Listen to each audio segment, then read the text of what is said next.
Hey, welcome to an Alumni Live. Here we are. We got a spotlight this time. So usually we have, a topic where we have a couple people, a panel talking about an issue. But today we're, just kind of curious what's been happening with Chris Gagnon. So Chris, first of all, you're in a place right now that doesn't have a lot of internet. Where are you talking to us from right now? Hi, Randy. So about 3 years ago, a little bit more than 3 years ago, I was actually making a film for a nonprofit organization in Tanzania. And I was just there for a couple of weeks. And in that time, I was one of the people that I was interviewing and spending time with. I happened to have fallen in love with. And so she said, and she's also from the US, but she was saying, "Oh, I've been working in this organization for a few years now. I'm looking for another job also in East Africa. And I think you should move here." So you're in And East which Africa right now. I'm East Africa, Southern Africa, depending on how you put the country. Also, some people call it Central Africa. So I moved to Malawi about 3 years ago. And it's a great country. It's a really beautiful country. It's super undeveloped. Being landlocked, it hasn't had a lot of business that came this way. And when Europe was in Africa colonizing, 150 years ago, and they just didn't have a lot of use for Malawi, so there's just wasn't a lot built here. There wasn't a lot of infrastructure, and so it's like 93% of the country are farmers.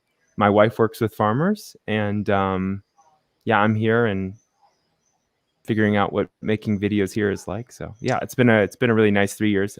Also difficult for internet reasons, for electricity reasons. Water going out is not always the most fun thing, but Yeah. it's overall a lovely place. All right, so we're gonna dive into all that. Thank you for sharing that, and thanks for making it work and being here throughout all the issues to get here. So what, you graduated in 2011, right? Yeah, in December of 2011.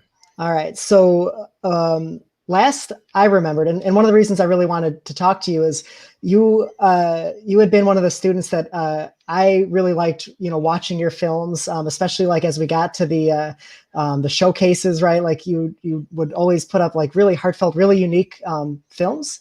And, always were one of the people, to watch and say like, all right, like Chris is going to have just a cool career. And you really have had just like this incredible journey that like I've had a lot of fun watching on Facebook, and I'm really excited to share with the people viewing today. So after Grand Valley, kind of take us through kind of maybe your senior year into like what launched your career. Sure. So I at my time at Grand Valley, I had an internship with a communications and PR company in Southfield, Michigan. And when I graduated, they offered me a job. And so I worked there for, I guess, maybe 2 years.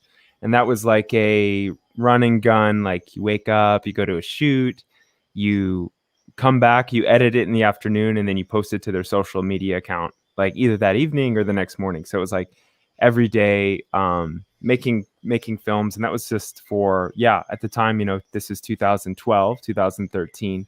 So it was like when a lot of companies were starting to be like, oh, we need to take social media seriously. So it was companies like GM, DTE, Blue Cross Blue Shield Michigan, who were trying to get their Facebook pages active, YouTube pages. So, but when I think about that time, I really think about, even though I was doing some After Effects in college, like those couple years outside, there's a lot of time spent with After Effects and just like being able to learn. And I had a lot of opportunities to, like, when I needed to look something up, I was on Video Copilot. That was a formative time, especially because it created a really intense pace of work. Yeah. After a couple of years of doing that, I had someone who had actually saw the work I do for fun and was like, oh, this guy seems real crazy and interesting, and maybe we could have him edit some of our films. And so that was working in Detroit with an organization called Order and Other, and they were doing all of Shinola's films at the time. And that's the big watch company in Detroit, right? Yeah, exactly. So that was really cool because we were a small team, and we were getting like we were renting really nice cameras, really nice lenses, and that was like a very different style of production. I remember after that first job where it was like every day turning over a video, that next job they were telling me slow down, you're going too fast, like everything just feels maybe like path of least resistance. So like you need to like make the viewer really like pause, turn, think, ask themselves a question. They're always talking about like the mystery box and like just all these like essentially really taking a lot of keys from like documentaries rather than advertising. And so that Right. was a really cool experience. Like I remember, yeah, some of those first edits, like you have a month. Like you need to be here you need to be working on this every day for a month. And we just want to see like an amazing film at the end. Which And I is didn't like really such a have, whiplash from that first job that you had, right? I didn't have really a roadmap of what am I going to do if I needed to edit a video for 30 days. And yeah, there's a lot more footage. There's a lot more to look through, but yeah, I really had to kind of make a roadmap for what does a 30-day edit look like, and there was massive amounts of footage for some of these, even though they were maybe 5-minute films, Right. and I had a really good time doing that. I mean, the And production quality was able to be so much higher, which is right. Yeah, yeah. obviously I saw amazing. you with a red camera in one of those shots, which, especially in 2012 was like, it's pretty awesome equipment, like Yeah, super cool. And and both of those jobs, we shot a yeah. lot with Alexa, and they were renting like Ooh, $50,000 lenses, which I had, I was coming from shooting on a like a T2i or something like that to having like, yeah. the Alexa like, oh, you want to take this home tonight and keep it at your house? Like, yeah, I'll take that home. I'll shoot a couple of things. So that was just like a really interesting. I felt like a kid in a candy shop for those couple of years working with them. Yeah, a little Yeah, that's different a than nice mini lens right TV, there. huh? Yeah, exactly. But when you had been in school, you were making a lot of fiction stuff, right? So like even then, coming right out of college, these weren't necessarily the films that you were making as a student, right? Yeah, and actually the vision when I graduated, and even through all of these, so I've kind of walked through 4 years now. Through those 4 years, the plan was always I'm saving up money, I'm moving to California. I was also making a lot of films at home for fun. I was trying to get better at VFX. I kind of had this vision that I was going to write movies. I was going to make them super low budget. I wanted to like really have my hands in everything and control everything. And so I actually wrote a couple feature length scripts in that point, and I Oh, was that's a very lot of work. like I felt like I was building up to move to California. And when I had the access to all these, nice cameras and these, having these long time to edit, I was like, oh, well, this is great. I'm establishing a reel. I'm going to, like this is so much more impressive than showing up with like these 1-day turnaround, you know, PR pieces, advertising pieces that were just like for like a Facebook page. Like these are like beautiful films. So I was like, this is good. I'm going to move to California. These will help me get a little bit more like credentials because they're these beautiful, like almost documentary style advertisements. But Yeah, which I yeah, mean, that I, was I still the vision. yeah, well, I mean, I relate a lot to that story too. I had also, done fiction in college, and then had, kind of that same, kind of 4 year period where I was like, all right, I'm going to do some documentaries, like local documentaries, and going to, eventually get out to California, right? Like everything's like a stepping stone to do Mm, that. But I mean, I personally fell in love with documentary and telling those stories. There was, one particular documentary that like, I was just editing the footage that we had done and just like really emotionally connected to it. And I was like, this is a whole different world than what I'd been doing.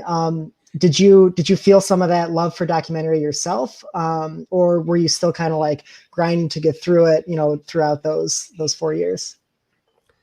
definitely. I think like especially with movies like I don't remember exactly when Exit Through the Gift Shop came out, but like there was Yeah. a lot of really amazing documentary content that was becoming available in those next couple of years after university that was inspiring. And also when I was working with Order and Other, the managers there were just like essentially having me watch documentaries constantly and like good ones too. And we would even like sometimes in the office just watch like really interesting documentaries. And that was, I guess, did change a little bit of my vision. I also started to suspect that I didn't have enough maybe life experience. I was just like, you know what? I think that maybe when I'm writing these films, they're all a little bit more basic than I would like them to be. And I was like, I don't know if I have enough life experience to write anything interesting from a fiction standpoint. So I started to think more about, oh, well, maybe when I'm young and I mean, obviously there's amazing people making fiction films from a very young age, but for my own self, I was just like, I'm not mature enough to write something that's actually going to last, like, or like to like still be that I'll still like in a couple of years. So I thought, well, documentaries great because you can jump into other people's life experiences and yeah, I guess I just started to slowly drift into that direction. It's also just a lot easier. I mean, well, obviously documentaries have their own challenges, but in terms of like getting a crew together and like, oh, let's interview this really interesting person and see where it goes. And then, you keep on pulling that thread. It's easy to get started with something like that, as opposed to like having, the vision of fiction and then moving forward on a fiction film, right? It feels like it takes a much bigger effort. I don't know. Are you following what I'm saying? Yeah, everything's from scratch for sure. Yeah. Uh-huh. Like the words are from scratch, the shots are from scratch, even the people in the shots are from scratch, right? Everything is like has to be placed there. For sure. But I mean, at the same time, your first like documentary, that I know about was about you and your brother going across the United States on a bicycle. So even so, like your life was still interesting enough to be filming yourself. How did that come to be? Where did that even come from? So I was living in Ferndale and I was commuting like 10 miles a day on my bicycle to work every day. And my brother was also living in Ferndale working in downtown Detroit. So we were doing that every day, even in the winter. Like, I mean, I think we had the cutoff at like 15 degrees. Like, we can't ride. So we were just racking up a lot of miles. Like, you know what? We could really do something. Like, this is better than just saving gas. Like we were both trying to live, to pay off some student debt at that time. So we're like trying to live as cheap as possible. And so it's like, we could probably do something with all these miles we're accruing. It's like, well, what might we do? And I had the idea of riding across the country. And he was like, okay, yeah. So, I mean, it was just nice that we were both in a time of life where we could figure out a way to take, 6 weeks off work. I think in the end, I asked my boss, I said, I'd really like to ride across the country. And they came back to me and they said, okay, you have 45 days.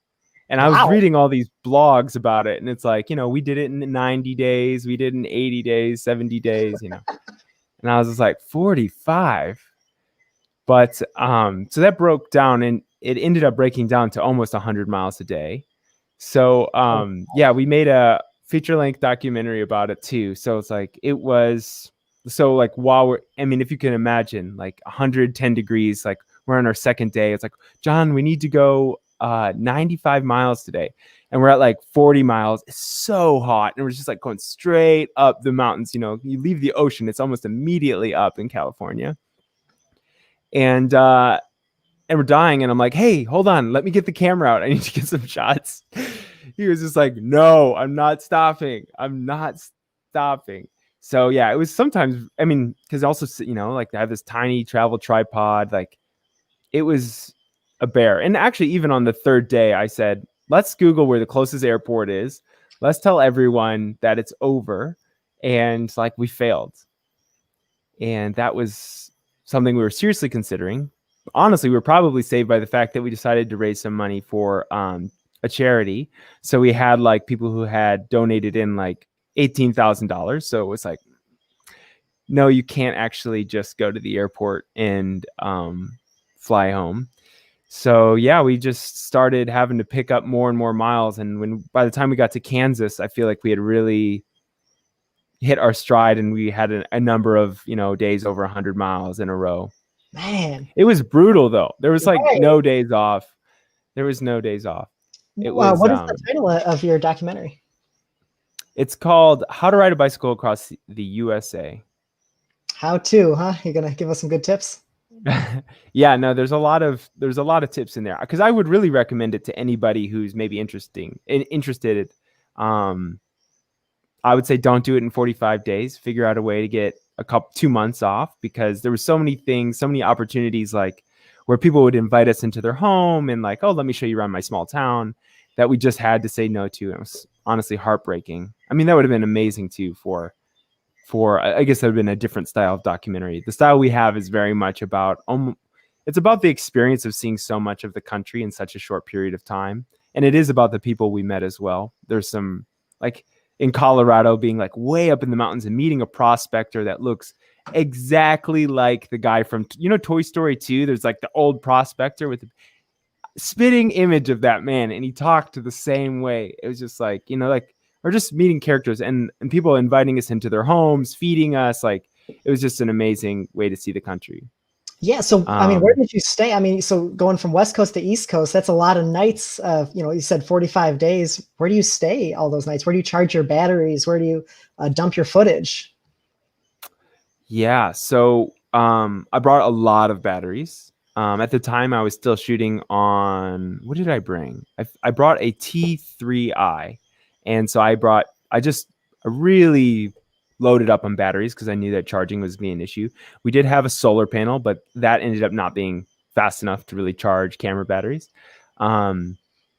We would stop at gas stations, and because especially in those early days, like going through Nevada, there was times we went 70 miles without seeing anything. I mean, maybe a couple cars would pass, but it would be like 80. Just so you know, our maps would tell us, like, just, for the next 80 miles, you're not going to see anybody. So it's like an entire day. And, but also, I guess I would say it's like I wasn't filming like really long shots that eat up a ton of footage or eat up a ton of battery. It was like getting out the camera for a big landscape of the desert. And then, we slowly ride by, and then maybe some riding footage of this and that. And then at the end of the day, maybe just like some really short interviews. Just like almost like little detail shots. I mean, with shooting every day for 45 days, we did a lot of the main interviews at the end. We did a lot of it beforehand, what we were expecting, but we did a lot of the interviews at the end for like, okay, day 10, here, I'm gonna show you the footage. Tell me because I went with my brother. Tell me like what you were feeling in this, and we were able to kind of like pull out a lot of the narrative at the end afterward. And actually, I also, because I love After Effects so much, I was able to do a lot of, I think, fun graphics at the end. Like, because I didn't have like a good shot of like, our hands were completely purple, for the whole ride. So like I would do like do examples, or like talking about like something we learned is how exactly because we weren't real cyclists. We were like just commuter cyclists who, you ride here, you ride there. But it's like, we learned very quickly that, you have to have like 33% of your weight on your hands, 33% of your weight on your butt, 33% of your weight on your feet, because if it's out of balance, something's going to get torn. Whatever you have too much pressure on is going to get torn up when you're riding for 12 hours a day. Wow. Yeah. I mean, coast to coast, so 45 days worth of footage. You said you're doing kind of like short shots, but you still ended up with a lot of footage. What was editing like of all of this stuff? Like, how did you pull a story together? Well, the hardest part was actually like editing for my real job. Because at the time I was just like, I mean, I did some assistant camera stuff, but mostly I was editing from 8 to 6 or 8 to 5 or something like that. And at the end, I would have to come home and start editing the documentary. That was the most difficult part, was editing it after a full day of editing, and then or on Saturdays and Sundays. But we do have a viewer question real quick. Suzanne Zach is asking, where can we find your bicycle documentary? So this is kind of a terrible thing, but it was on YouTube literally like 2 days ago. And I got a notification yesterday that we used to dance at all the state signs, that because there's some copyrighted music in there, that they made it unavailable to see. So I'm going to have to re-upload it. I think I'm going to put it on Vimeo and see if maybe, or I could just take out that little bit of diegetic sound. Well, and you yourself are a musician, right? Like you're a composer yourself. So do you want to talk about your own music at all? Yeah. So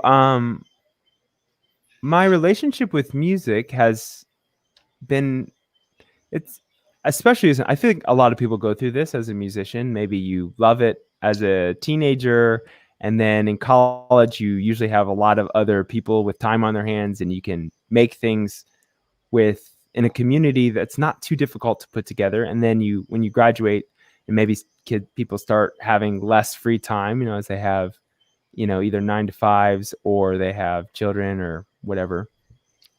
So I made a lot of music. I was determined to at least make one album every year. Wow. But music is such a difficult thing I've never had the energy to actually like try to put it out there like, oh, listen to my music. But it is something that is extremely therapeutic for me. And actually, so after that job at Order Another, when I went freelancing, ever since then, I don't think I've ever, I've done a lot of editing work since then, and I've just used all my own music. And so I've never really had to license any music for any of the short films that I've produced.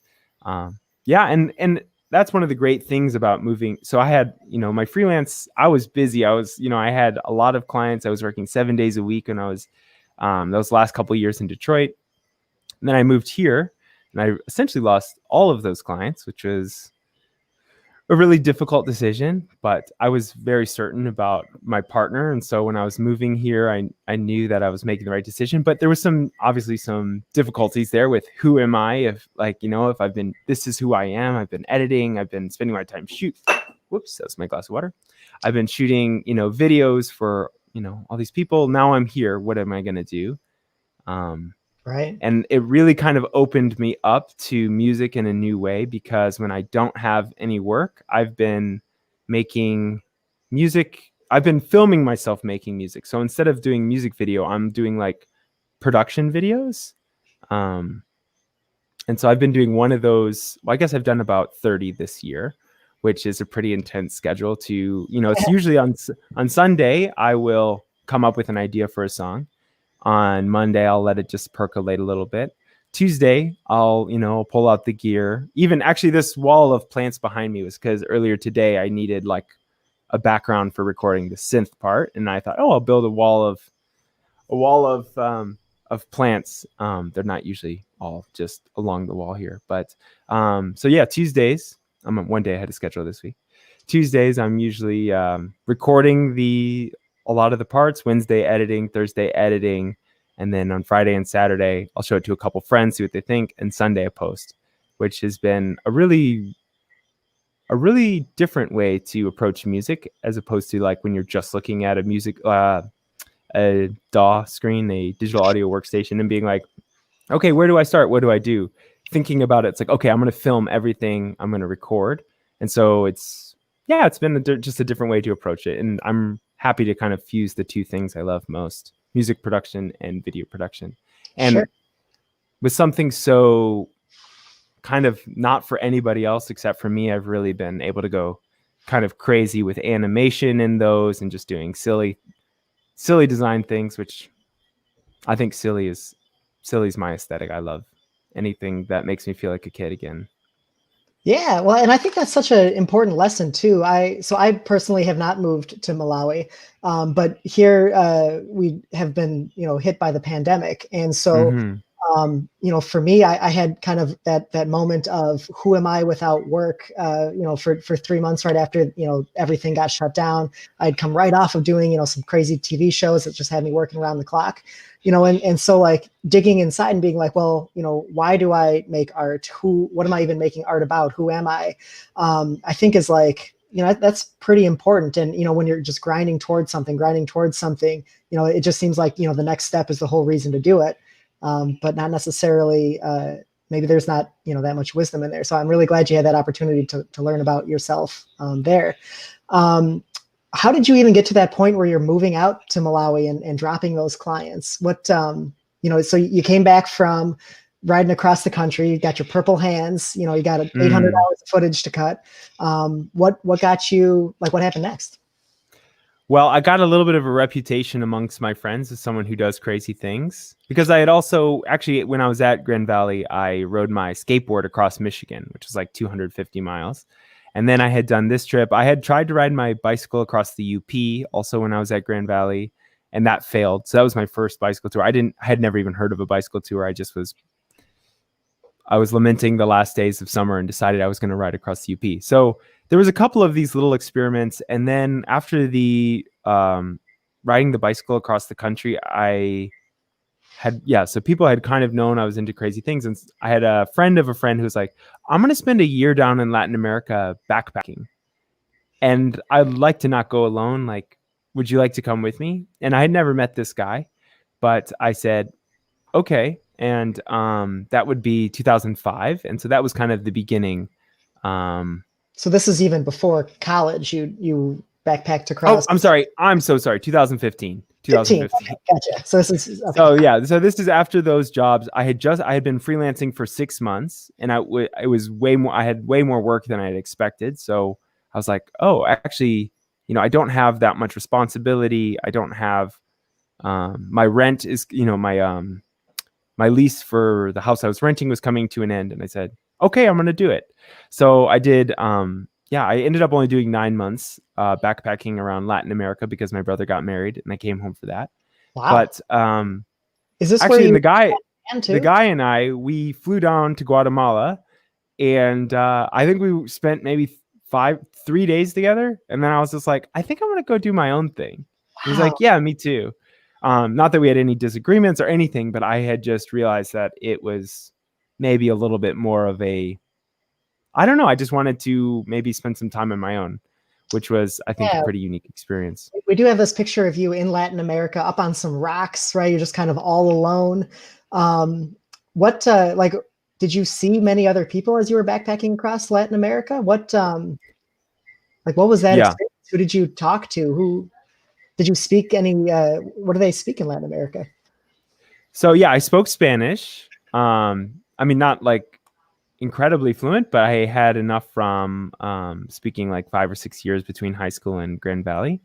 And so actually I met a lot of people from Europe, a lot of Australians, a lot of New Zealand people, like speaking of like the people who I was able to like relax and speak English with.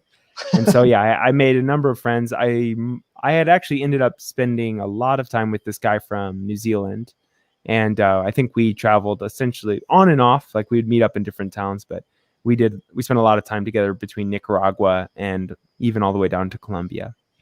Yeah. I made a lot of friends. I think it really expanded my worldview in a way that needed to happen. And honestly, it set me up for my next adventure, which was after that, I had met so many people in Europe. I mean, in pretty much every country. I said, okay, next thing I'm going to do is ride my bike around Europe. And so I went back, I freelanced for another 8 months or so, maybe a year. And I was saving up to go bike. Huh? Were you freelancing here in the States? Yeah. I came back to Michigan for my brother's wedding, and then I freelanced for about 9 months. Now, unfortunately, this is maybe the craziest thing that's happened to me since university. I had like really built out that same bicycle I took across the USA, but I had like kind of like just made everything better. And so I got on the plane to go to Germany. I was going to start in Berlin, and I had a layover in Portugal.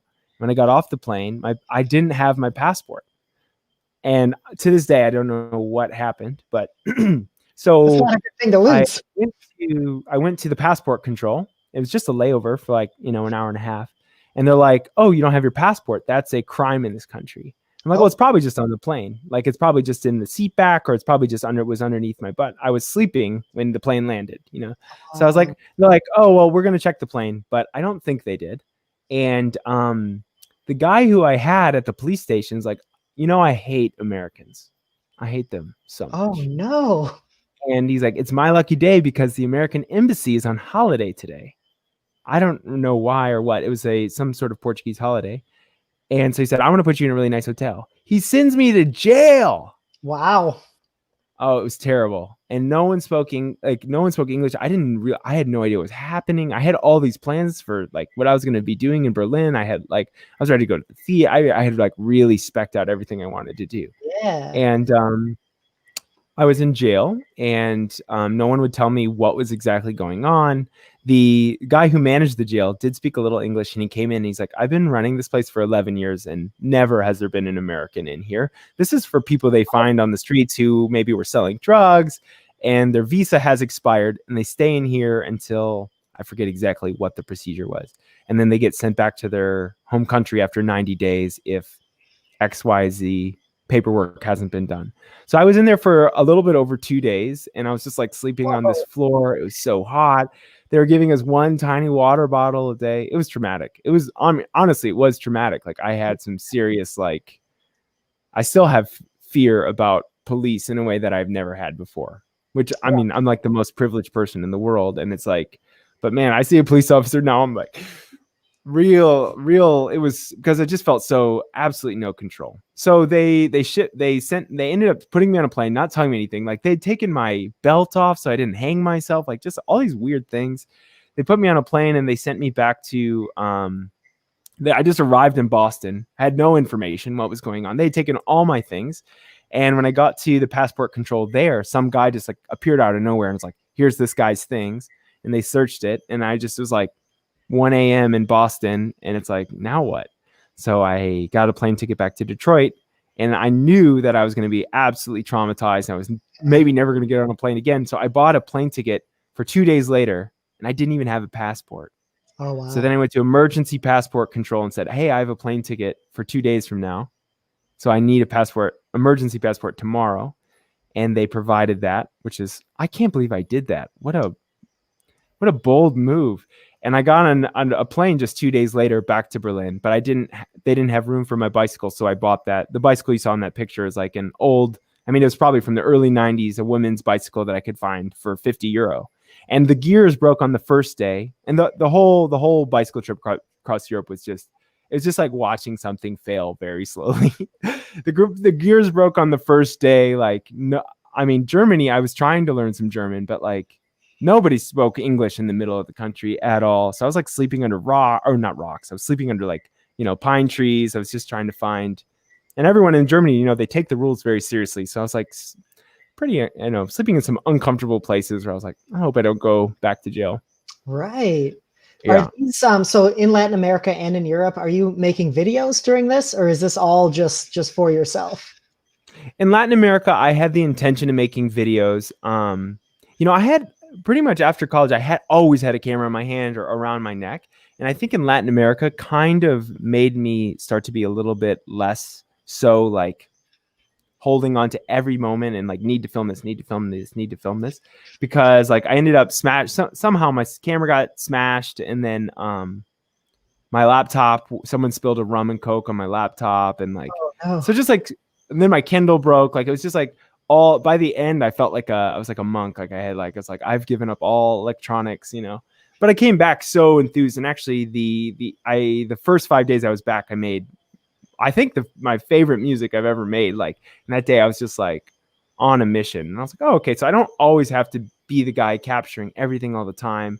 It was really nice to disconnect a little bit. And then when I went to Germany, I had a small camera I brought with me, but then after the police incident, I just like, I'm going total Zen. You can see in the picture, I just have like a sleeping bag, water bottle, a tiny tent. It was very minimal. Right. And it sounds like, you're really, kind of filling yourself up with, like you said, you're disconnecting, you're engaging with people, you're, having these experiences that most people can only like read about or watch movies about. And you said it created, you created some of the best music that you've ever made. What did you like tap into? What did that music sound like? How did this affect your art? Well, I think everything before that was maybe like a little bit more moody. Maybe not all of it, but when I came back, it really sounds like sounds all very colorful. If you can imagine like going around in like these old, because like the buses they use for public transit there are like old elementary school buses from the United States that are retired, sent down there, and they're like painted crazy colors. They have all these interesting fabrics, and people are coming on the bus with all sorts of animals, and there's music. So I think it was just like, to me, it sounds like a little bit more just like an explosion of color. But I'm not sure if other people would hear it exactly that way. It also, I think, I think I stopped taking myself so seriously. Oh yeah. Was that your Yeah. intention when you were taking these trips? And, was it your intention to, get to know yourself more, or is that just the result? This is a good question. It's making me ask myself a deep. I think I was looking. I think I was just looking for.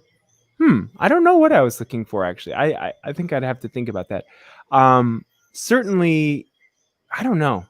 I think it probably shifted a number of times as well. I mean, now I'm living in a country that where the culture is completely different, and I Right. think it does. I think it suits me. The slower pace of life. It's similar in some ways. It's similar to Latin America, where things are much more. I perceive them as much more personable. This is me. This is a hike we do almost every Saturday. That's we have a couple of dogs. Yeah, I mean, I like living in the mountains. I like we're next to an enormous lake, so it's not Lake Michigan, but it's pretty close. It's also very beautiful. Right. I I've I've have a new community. Like here, you can see I joined a basketball team. Yeah, uh, you know what? Actually, I have one thing I'd like to transition to. So I came back from the Europe trip, and then it was only about a year later that I went to Tanzania and met my partner. And so Why did you go I out met to her there, huh? why did you go out to Tanzania? One of my clients who was a producer who hired me a lot was just like, hey, you've done a lot of paid work for us. We're doing a film about this NGO in Tanzania, and would you edit it for free? And I said, okay, yeah. Like they'd give me so much work, and yeah, I'll occasionally do some free stuff. And so I had edited it, and then I was so impressed with the interview. I was like, wow, these people are amazing. I'd like to meet them. Like we're actually going to go back and film an update video in a year. So they invited me to come with them. I was going to shoot some footage. And so I went, and I was there in those last, honestly, it was like 6 days. I really talked to Amari. That's my partner's name, before I decided that I was going to shut down my business in Detroit and move. But she was also thinking about switching careers. Or switching jobs. So she was going to move from Tanzania. She was looking at some jobs in Malawi, which is where we were at. So she resigned, and I kind of went home. I finished up all my commitments that I had left. But I had also I found a van for like $1,100. It was $1,200, and I just put my bed in the back. I put some lights in the top. I just took some of the furniture from my bedroom and put it into the back of the van. And in the next, so she didn't have a job yet. She was just like applying for jobs. So we said, okay, we could live in this for 6 months. Yeah, and so we traveled around the U.S. She met all of my friends and I meant family and closest friends. I was able to meet a lot of her family and her closest friends. It was like everyone thought we were crazy. It's like, you guys met in Tanzania. You knew each other for 5 days or 6 or 7 days, something like that, when you decided to like be life partners. And now you guys are traveling around in this van. And on the second day of van life, though, we found it wasn't going to be 6 months because she had gotten the position in Malawi. So we said, okay. So it was like 6 or 7 weeks that we lived in the van. It was amazing. I'd like to do it again, but whenever there's maybe another transition. Yeah, so that was kind of, this is, I guess, the new, I don't even know if you call it an adventure anymore. It feels more like just life. But the big thing that we're doing now is actually we just bought a little bit of land here, and we're building a house. I'm building a music studio, video studio, and it's at the base of that mountain that you just saw.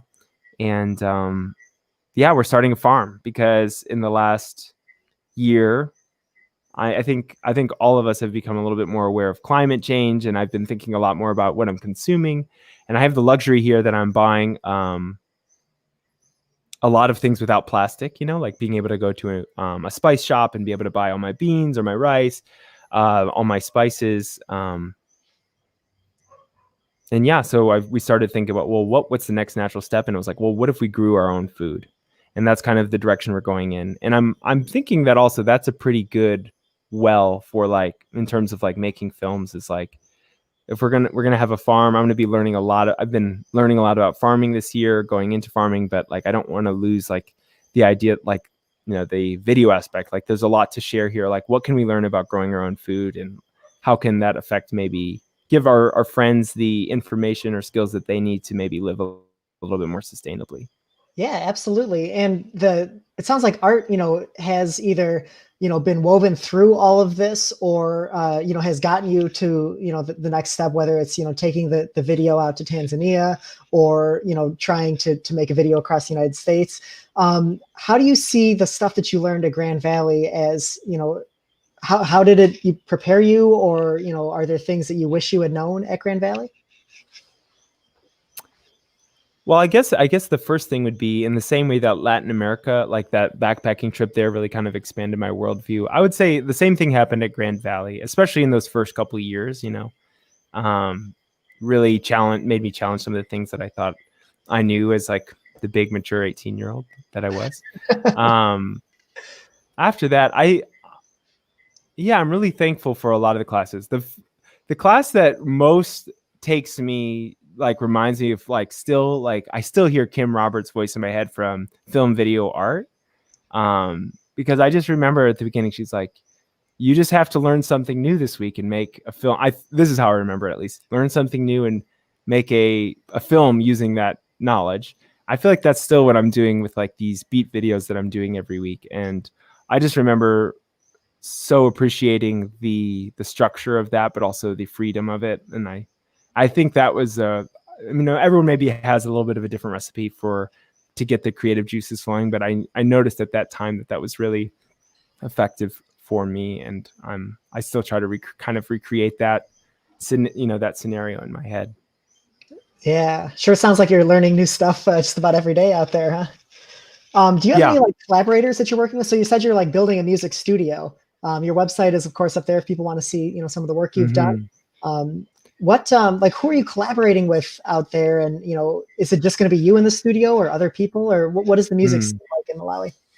Yeah, the longer I'm here, as a foreigner, like it takes some time for people to trust you, because there's a lot of foreigners, they come in, they leave really quick, and maybe they're just like extracting, especially with a camera, right? They're extracting little images. And there's a huge culture here of like, don't let a white person take a picture of you, because they're going to go back to America and tell everyone they're going to feed this child, but you'll never receive that food, right? It's going to go to someone else.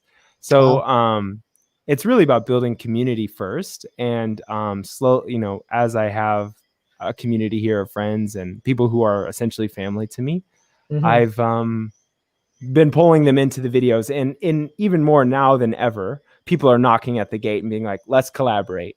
And so that's been really excited. Like I have a lot of things that are coming up, but you can only film so fast. You can only, especially since it's just like a one-man crew. I did just have a neighbor who moved here from the UK who is a audio engineer, and he also does film stuff. So I'm hoping he can help me be because there's so many talented musicians and artists here that just don't have access to cameras, microphones, and anything. And so there's like a huge need for people who have some technical equipment, technical skills to like capture that and help them share what they're good at. So yeah, it's something that I feel like I'm just starting to do in the last like 6 months. I've been able to, I've just got to that like level of trust with like a certain community. And now that people see it, it's kind of like, starting to roll forward.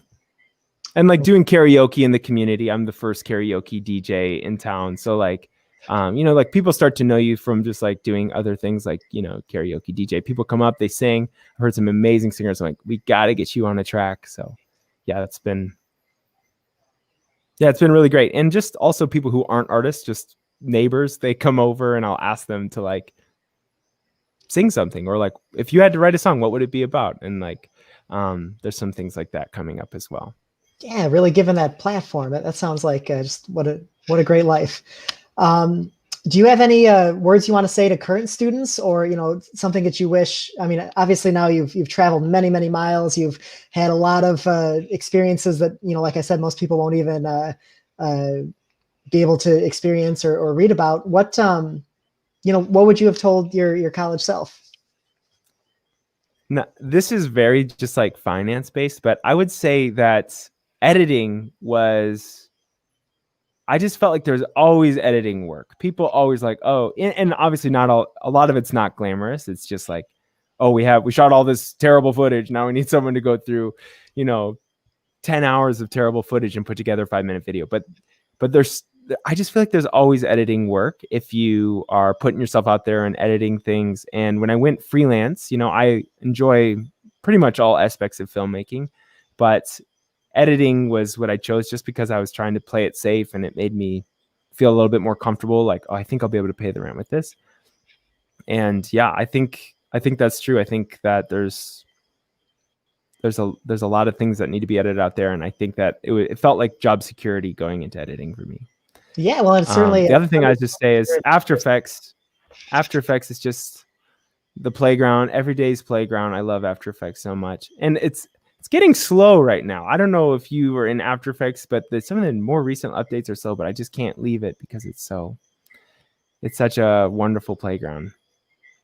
Well, I'm really glad that you've been able to, dig deep inside and, really discover some of this inspiration for your art. I, really love watching your journey out there, and I'm glad we got to share some of this with the people out there. So keep up the great work, and maybe we'll come see you in Malawi someday.